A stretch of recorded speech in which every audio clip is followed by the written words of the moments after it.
You have probably seen all kinds of devices in your lifetime, from simple smoke alarms to calculators to computers to ChatGPT and even self-driving cars. But all of them have one thing in common. They are built on logic. And at the core of every logic system is a logic gate. In this video, we are going to explore the simplest of these logic gates. Think of them as the building block of all computers. Let's start with the basic logic gate, and the first one up is the AND gate. We are using bulbs here to represent the inputs and the outputs. In this example, we are using 2 input bulbs, but keep in mind it could be more. The table you are looking at is called truth table. It shows all possible input combinations and their corresponding output. We are using the truth table here to understand how input relates to outputs. On is represented by 1 and off is 0. Now let's break it down.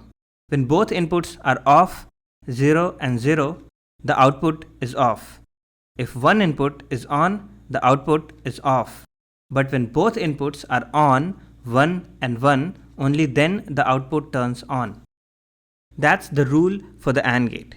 It only gives high output when all inputs are high. Now let's look at the OR gate. The OR gate is more relaxed. It gives a high output if at least one input is high. Here's how it goes. 0 and 0, the output is 0. 1 and 0 or 0 and 1, output is 1. 1 and 1, the output is 1. So basically, if any input is on, the output is on. Next one up is the NOT gate, also called an inverter. This one works with just one input and it simply flips it. Input 0, then output 1. Input 1, then output 0. It just gives the opposite of whatever you put in. That's why it's the NOT gate.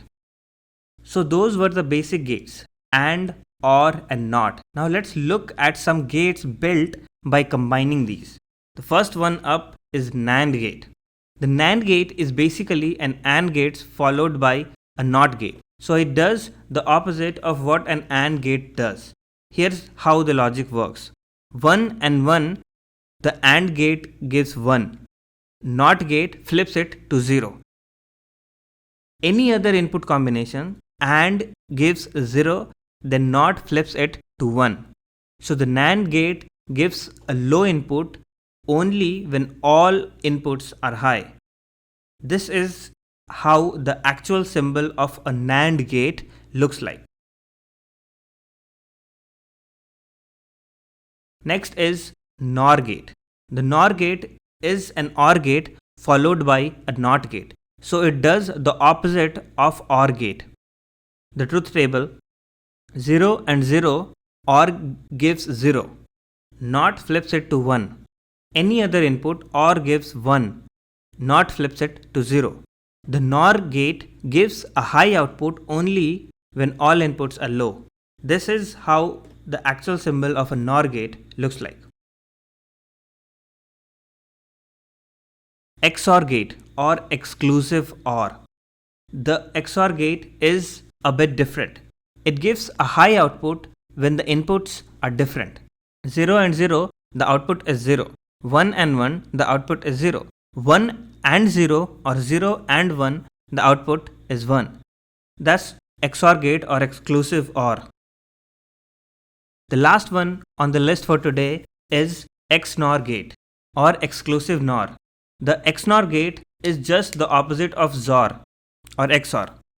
It gives a high output when the inputs are the same. Truth table, 0 and 0, the output is 1. 1 and 1, the output is 1. 1 and 0 or 0 and 1, the output is 0.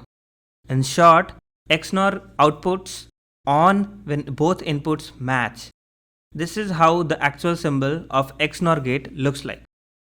And that's full tour for logic gates, from simple ANDs and ORs to powerful combinations like NAND, NOR, XOR or XNOR. These gates are the building blocks of all digital systems, from tiny calculators to massive supercomputers.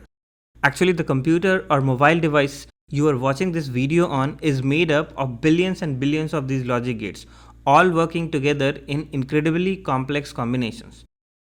It's amazing how something so simple can build up to something so powerful. And with that, I shall conclude.